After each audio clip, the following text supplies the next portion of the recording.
ખેરગામ ખાતે રસ્સા ખેંચ સ્પર્ધાનું સફળ આયોજન કરવામાં આવ્યું હતું। તારીખ 30/12/2025ના રોજ ખેરગામના દાદરી ફળિયા ગ્રાઉન્ડ ખાતે જનતા માધ્યમિક શાળાના શિક્ષક કેતનભાઈ પટેલ તથા સહ આયોજકો જયંતિભાઈ પટેલ, પ્રવીણભાઈ પટેલના માર્ગદર્શન હેઠળ તાલુકા ખેરગામ વિભાગ દ્વારા ભવ્ય રસ્સાખેંચ સ્પર્ધાનું આયોજન કરવામાં આવ્યું હતું। ખેરગામ તાલુકામાં સમાવિષ્ટ તમામ પ્રાથમિક, માધ્યમિક, ઉચ્ચતર માધ્યમિક શાળાઓમાં અભ્યાસ કરતા કુમાર તથા કન્યાઓના રમતગમતના મહત્વને ઉજાગર કરવા તેમજ ખેલ મહાકુંભ જેવી સ્પર્ધાઓમાં ભાગ લઈ તાલુકા, જિલ્લા અને રાજ્યનું ગૌરવ વધે તે હેતુથી સ્પર્ધાનું આયોજન કરવામાં આવ્યું હતું। સ્પર્ધામાં તાલુકાની વિવિધ શાળાના વિદ્યાર્થીઓ ઉત્સાહપૂર્વક ભાગ લીધો હતો।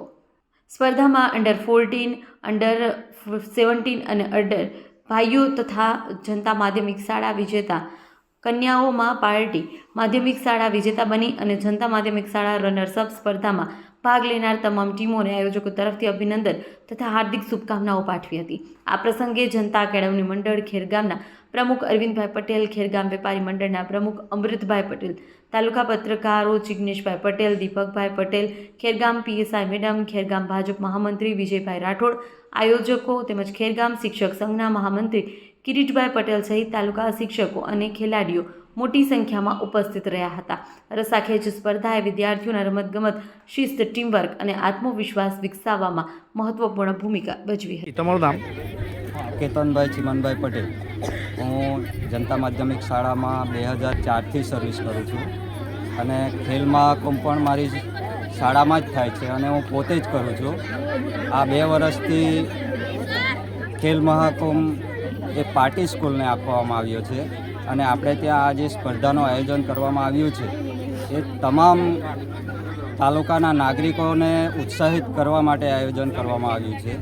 આ ફક્ત પહેલ કરવામાં આવી છે કે આ રીતે આપણે સ્પર્ધામાં ભાગ લઈ શકીએ અને આગળ નેશનલ, ઇન્ટરનેશનલ લેવલે જઈ શકીએ।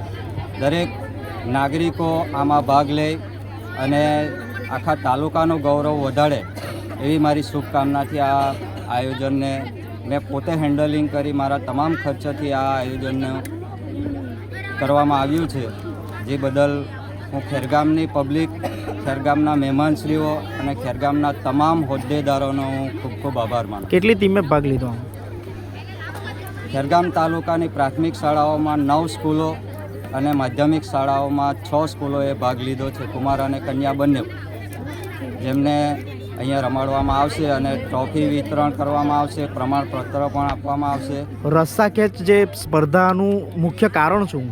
રસ્સાખેંચ સ્પર્ધાનું મુખ્ય કારણ કે બાળકોમાં આપણે ખેતીવાડીમાં જે કામ કરીએ, લાકડા કાપવાનું હોય તો ઝાડ પાડવાનું કામ છે, બળદગાડીએ બાંધવાનું હોય કે કોઈ પણ વસ્તુ ખેંચવાની હોય તો એમાં કઈ રીતે આપણે ખેંચી શકીએ, એના માટે આ જૂથની એક તાકાત, કહેવત છે ને કે એક લાકડીથી સાપ મરી શકે, તે રીતે આપણે આ જે સ્પર્ધા છે એને આગળ વધારીએ અને તમામ બાળકો અને નાગરિકો આગળ વધી પ્રોત્સાહિત થાય, જે ઇનામને પાત્ર થાય, ખેલ મહાકુંભમાં ઇનામ મળે છે તે ઇનામને પાત્ર થાય એટલા માટે આ સ્પર્ધાનું આયોજન કરવામાં આવ્યું।